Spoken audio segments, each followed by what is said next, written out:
সীতা, আমি তোমাকে খুঁজে বের করব, যাই হোক না কেন। प्रभु, आज से मेरा जीवन सिर्फ आपकी सेवा के लिए है। जय श्री राम, जय श्री राम। माता, প্রভু রাম খুব শীঘ্রই আপনাকে ফিরিয়ে নিয়ে যাবেন। আমি জানি উনি আসবেন, উনি আসবেনই। এই বানরের লেজে আগুন লাগিয়ে দাও।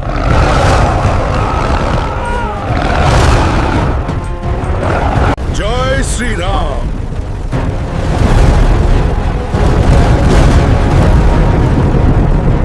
लक्ष्मणा, आंखें खोल भाई। প্রভুর আদেশের জন্য অসম্ভব সম্ভব। भसे नहीं হনুমান, তোমার ভক্তি যুগ যুগ ধরে অমর থাকবে।